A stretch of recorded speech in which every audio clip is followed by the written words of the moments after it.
तो आपकी सरकार स्वयं सदन में प्रस्तुत करती है।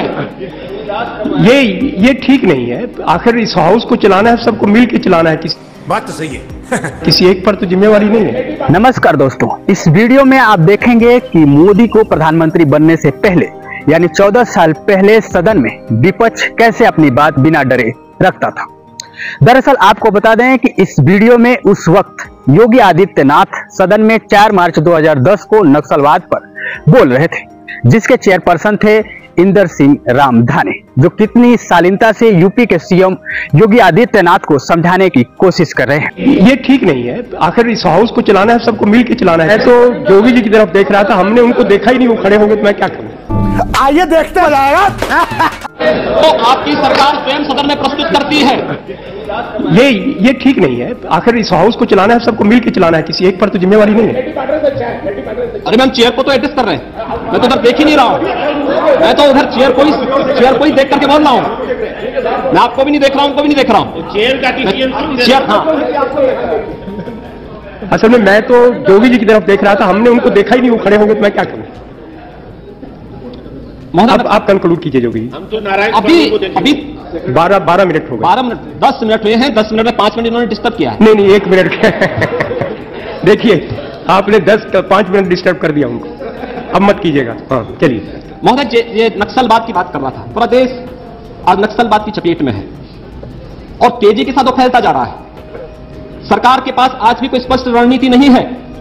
जो लोग देश के खिलाफ सशस्त्र संघर्ष की धमकी दे रहे हैं, जो लोग भारत के संविधान पर विश्वास नहीं कर रहे हैं, जो लोग भारत के निर्दोष नागरिकों की हत्याएं कर रहे हैं, जो लोग देश के पुलिस के जवानों को मार रहे हैं, आखिर उनसे वार्ता किस प्रकार की वार्ता? उनसे किस बात की वार्ता?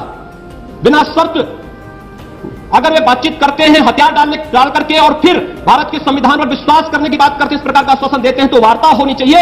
अन्यथा 2004 की गलती पुनः न दोहराएं, जिसने 54 जिलों से 225 जिलों में फैलने के लिए उनको एक अवसर दिया है और एक पूरा देश का जो नक्सलवाद है, जो अलग अलग ग्रुपों में बटा हुआ था, पीडब्ल्यूजी के नाम पर, एमसीसी के नाम पर या तमाम अन्य जो गुटों में बटा हुआ था, इन लोगों ने उन्हें अवसर दिया एकजुट होने का। आज उसका परिणाम है कि पूरे देश को एक रेड कॉरिडोर में उत्तर से लेकर के दक्षिण तक बदलने का एक दुस्साहसिक सपना भी लोग भारत के अंदर देख रहे हैं।